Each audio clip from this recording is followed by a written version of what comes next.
Now it's time for Inspirational Women and my guests from Hand in Hand, located in Everett. This amazing nonprofit has celebrated 10 years of providing holiday meals, funds to help families stay in their homes, providing gifts for kids at Christmas, and this very critical need, providing emergency shelter for children who've been taken from their homes. Brenna Ramos is the Director of Program Management. Janaela Hopper is the Safe Place Program Manager, and Karin Lenac is the Childcare Professional. They bring us the insights we need to know so that we can support the work and our community. Well, good morning. It's so wonderful to welcome you, Brenna Ramos, Janaela Hopper, and Karin Lenac, to talk about and give us some insights into Hand in Hand Kids. It's been much too long since we've had a connection and talked about this important work. So thank you for being here this morning and really ready to invite people to get involved, right? Yes, thank you for having us. Absolutely. My pleasure that we have this opportunity. So one of the very important parts of Hand in Hand Kids is this very special part of the program, Safe Place. So, Janaela, you are the Safe Place manager. So would you give us an overview of what's going on, how many kids there are, paint that picture for us if you would. Definitely. So I can start off by giving an overview of what Safe Place is, and then I can kind of give a breakdown of how it's been going over this past year and a half. So Safe Place is a 72-hour shelter for children initially entering the foster care system or just needing emergency placement, and that could be due to a multitude of reasons, but mainly due to neglect or suspected abuse. So we allow social workers 72 hours, excluding weekends and holidays, to be able to find placement. So when kids come into our care, we screen them in, we resource them, we take them in for an initial health screen, and then we basically just provide a loving and caring environment until they discharge. So over this past year, obviously this pandemic has been challenging for everyone. I'm just glad that our program has been able to stay open this entire time. Obviously, we went through challenges as well, but we were still able to serve plenty of children. For last year, we served 100 kids, and I'm, again, glad that we were able to stay open. But throughout this pandemic, I will say that it has been challenging on families. It's been challenging on kids. Again, it's been challenging on businesses. And we see that on our end as far as the child intakes that we've been taking in. We've seen an increase in substance abuse. We've seen an increase in DUIs as well as mental health issues, and then obviously an increase in neglect and abuse.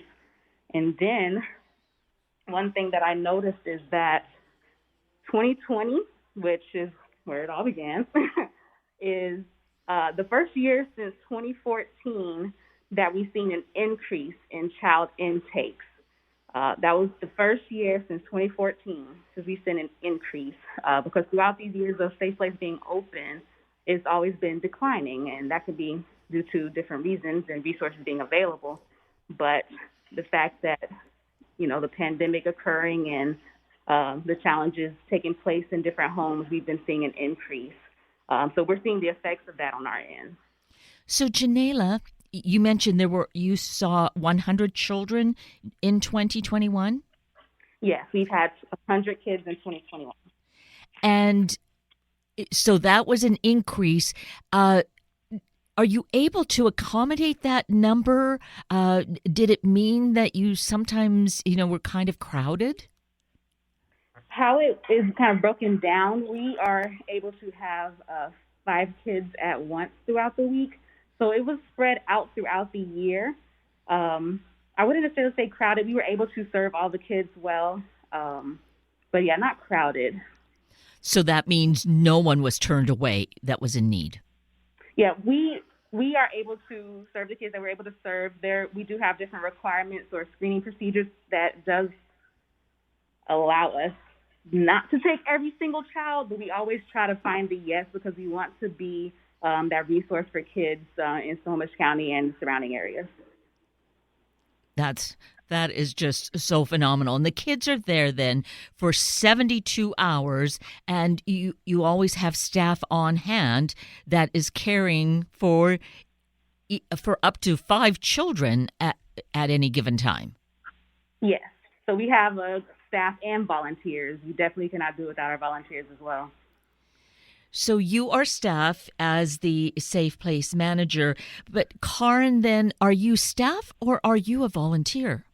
I'm staff. Okay. And you told me that you work the overnight. Yes.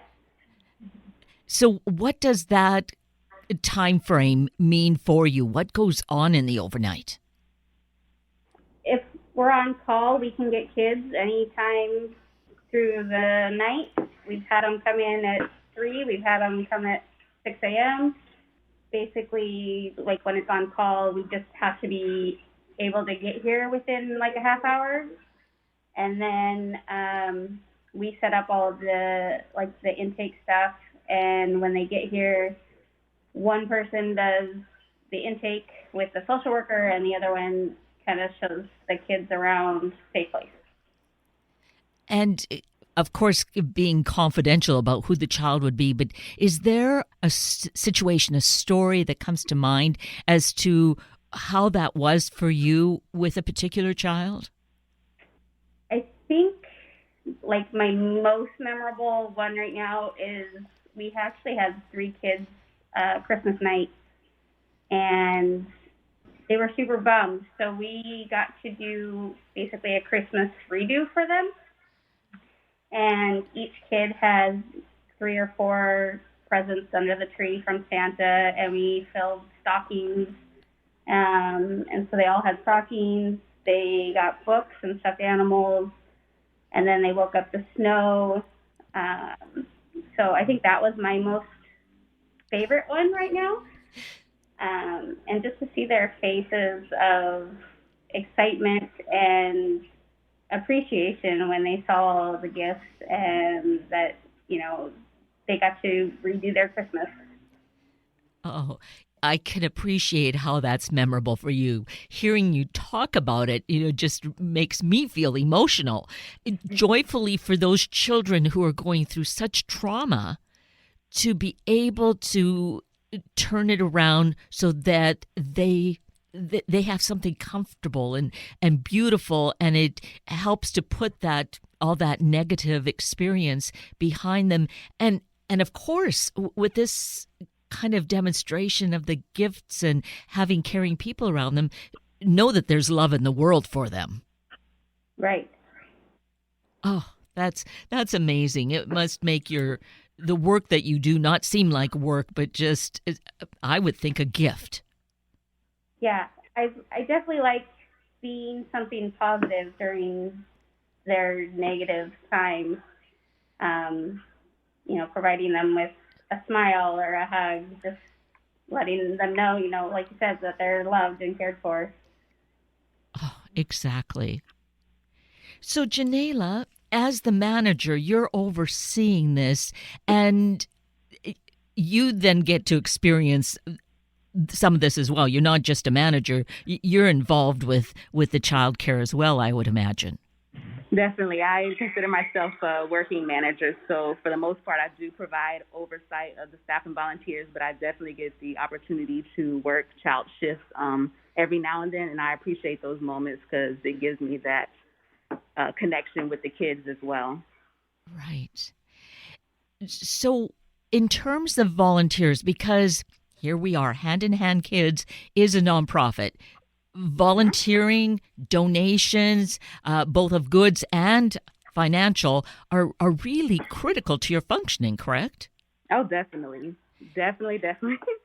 We wouldn't be here without our donors and our volunteers. So we definitely, that is what our foundation is built on. So we appreciate them at any moment.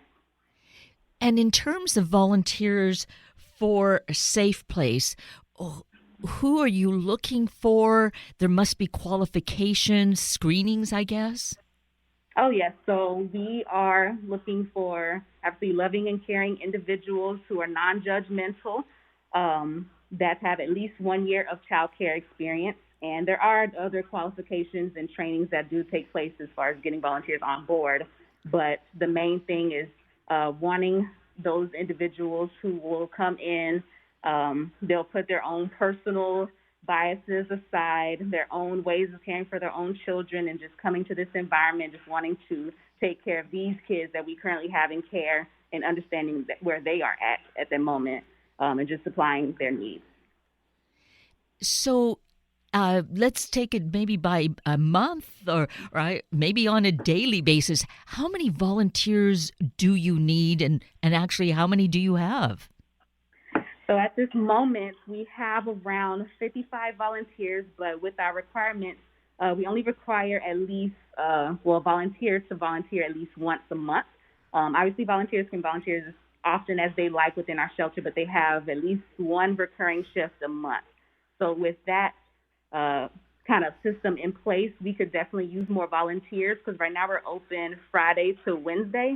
But one day we would love to be 24/7 so we can provide emergency placement for children at any time of the day of the week.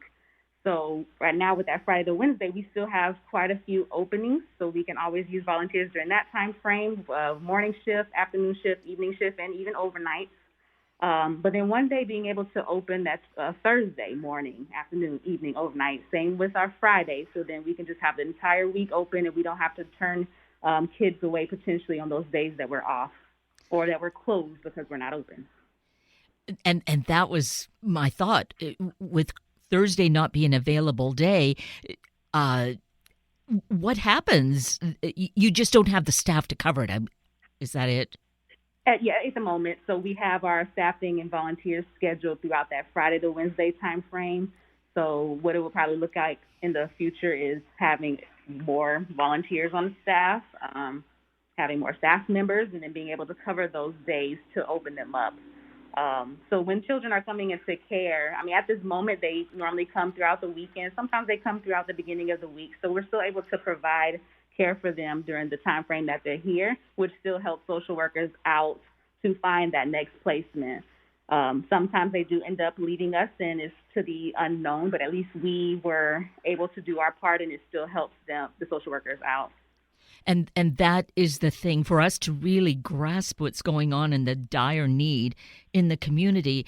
At least during the week, the social worker is there and perhaps is able to find some kind of care, emergency care, whereas on the weekend it's tougher. And so, of course, you're there available from Friday through the weekend. Exactly. So we definitely are a resource for the weekends, and that's why we open Friday at 5, just because sometimes the resources are not available on the weekend. So we can carry the children over into the week, into the weekdays. But then also understanding that when kids are coming to us, we may not, or it may not be our business to always know where they are going to next, but we just know that we cared and loved for them while they were in our care. And just kind of to tap back into 2021, our percentages that we've had 100 kids like we talked about before, but we have 41% out of the 100 kids we didn't know of their next placement, which, again, that doesn't mean that they didn't have any, we just didn't know. 26% were able to return home safely. 21% went with a relative and kinship, and then we had 12% that actually went into foster care. So I know sometimes people think that Safe Place is like an automatic train right into foster care, and that's not always the case. We do love and encourage when it's safe to do so, reunification, kids being able to go with relatives and kinships, people that they know when it's available, and so on.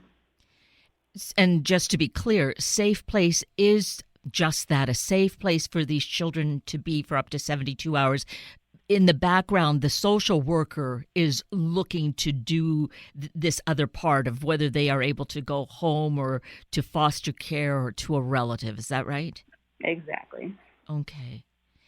And when you said that what we saw, and I think that's not a newsflash to anyone, that over the course of this pandemic, we've really seen both an increase in drunk driving, the violence, drug abuse, and then of course I guess what that does is translate down to the family level where the children are on the receiving end of that. The parent isn't there, or if they are there, mistreating them potentially.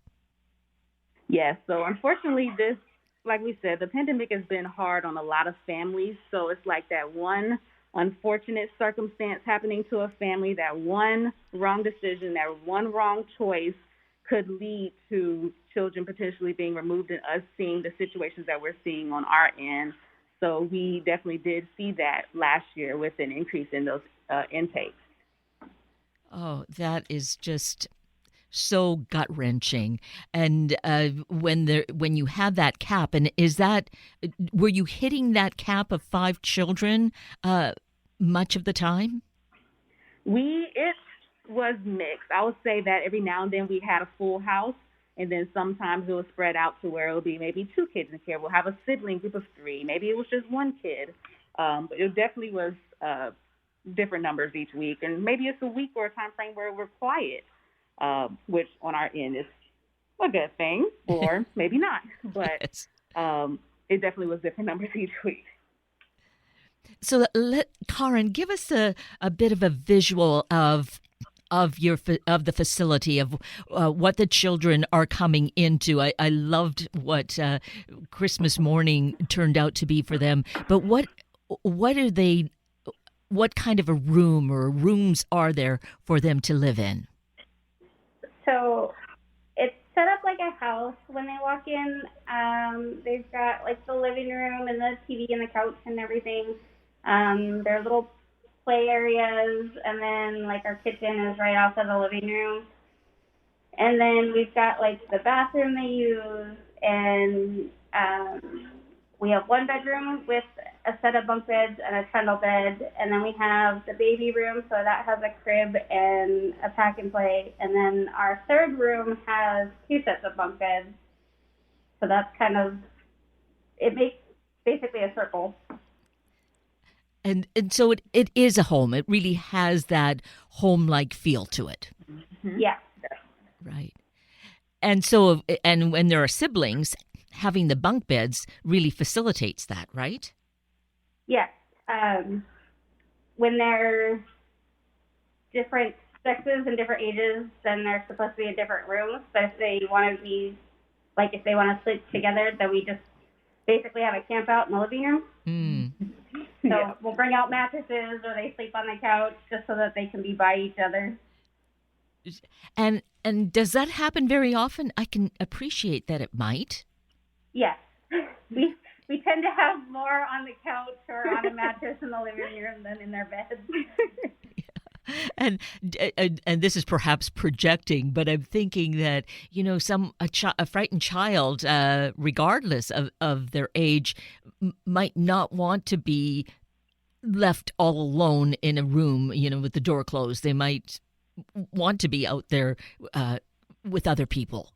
Yeah, we've had all ages on the couch, from the itty bitties that don't want to be put down to the 11-year-olds that are trying to be nice because their sibling wants them out there. So we've had them all ages. Plenty of camp out.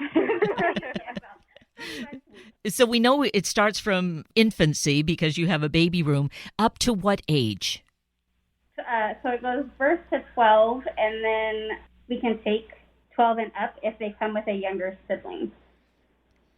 So either of you can answer this. So if there isn't a sibling, this is a 12 or a 13-year-old, what happens to them?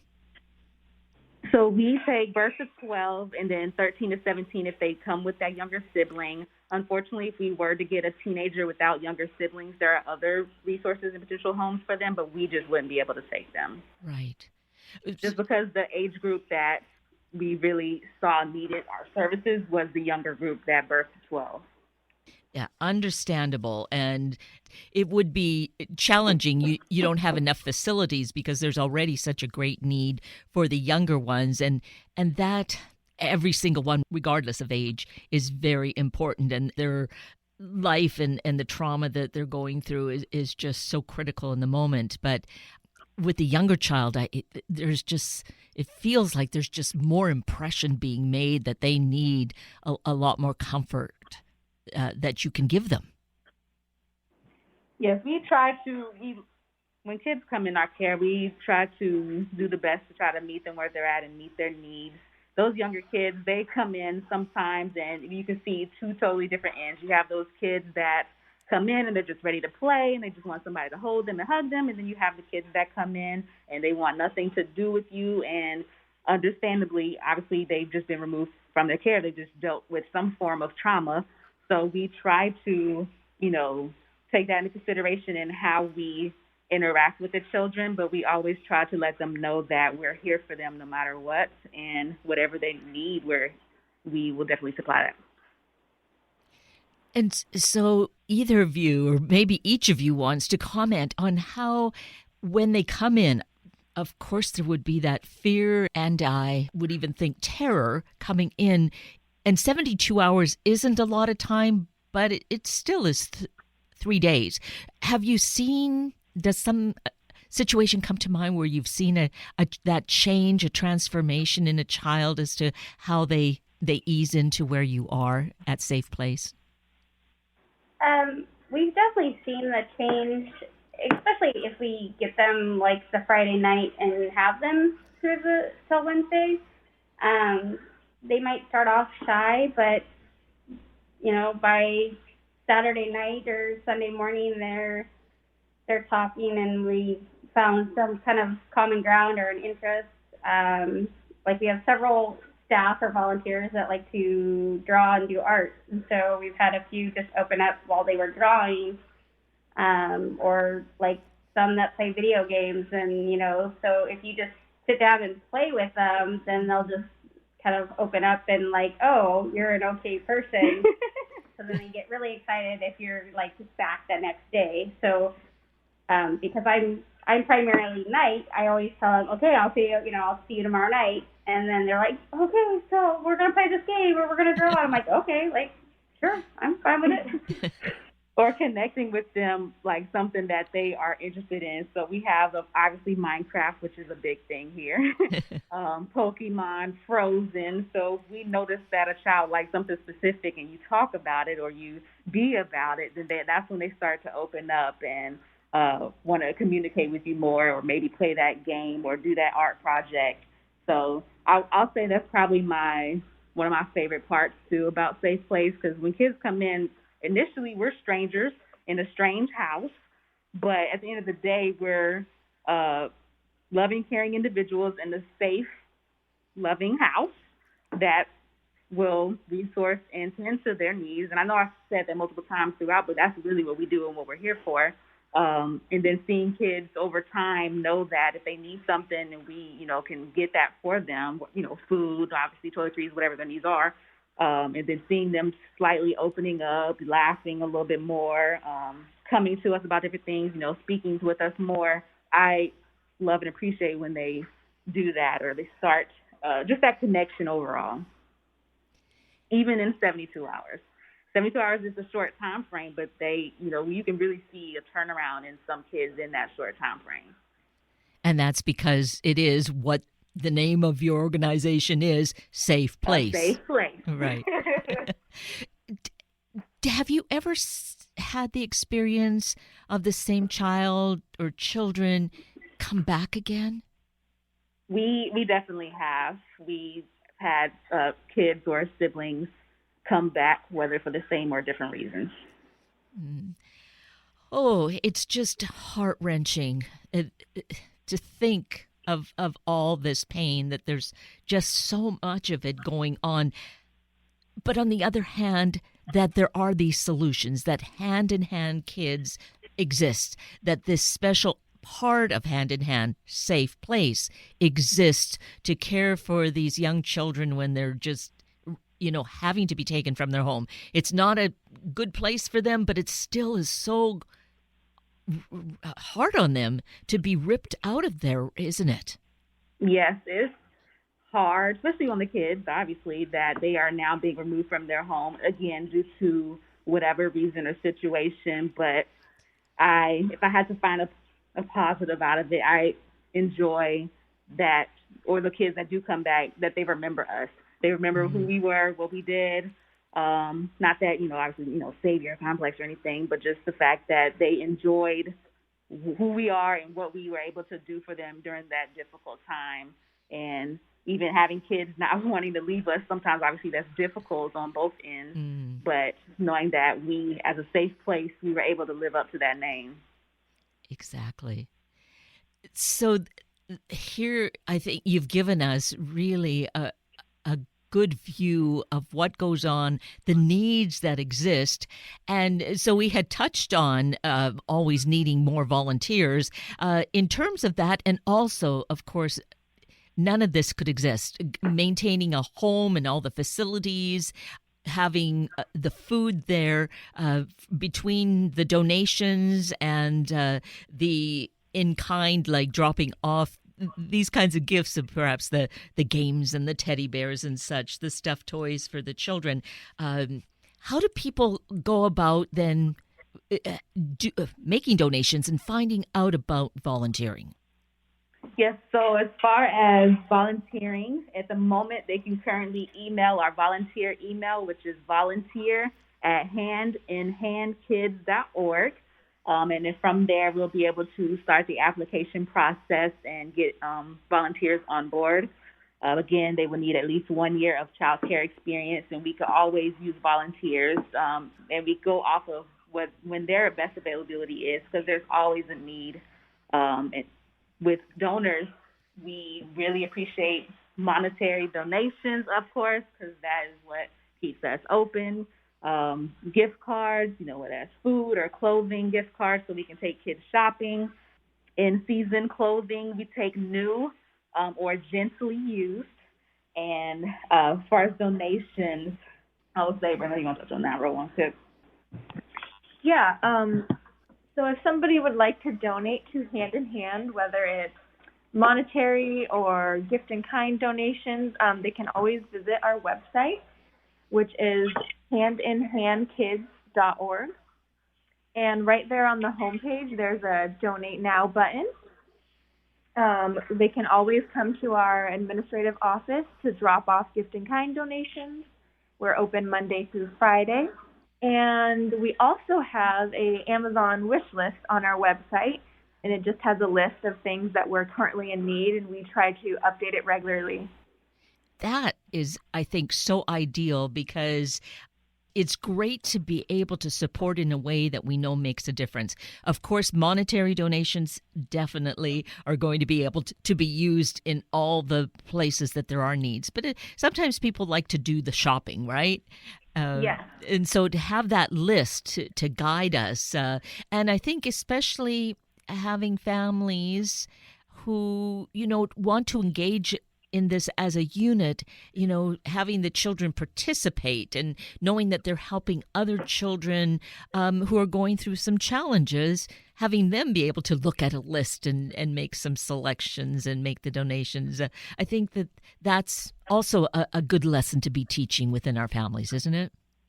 Yes, definitely. We love seeing kids in the neighborhood do lemonade stands, or we had a child recently, he collected all of his money that he's earned in the last year or so, and he sold some of his own stuffed animals, and he was able to make a big impact for us. Kids helping kids. Exactly. We love it. Oh, I love it. That is really heartwarming. Well, I love what you do. It's sad that it needs to be done, but realistically, this is the world. And the fact that you both have such a giving heart and that desire to make a difference, and you may never know, right, the difference that you're making, but it's definitely making a change in these children's lives so that they will hopefully have a better future. Yeah, some way, some fashion, somehow we still make a difference. I have no doubt that you are, and I am so grateful that you're doing that, and that, Janaela and Karin, that you've spent time this morning sharing your stories and letting others know so that we can all be partners together. Yes, thank you. Thank you for having us. Yes, thank you. You are so welcome. That brings us to the end of a very full hour of Inspirational Women with Janaela Hopper and Karin Lenac, and Sunday Morning Magazine with Elaine Park.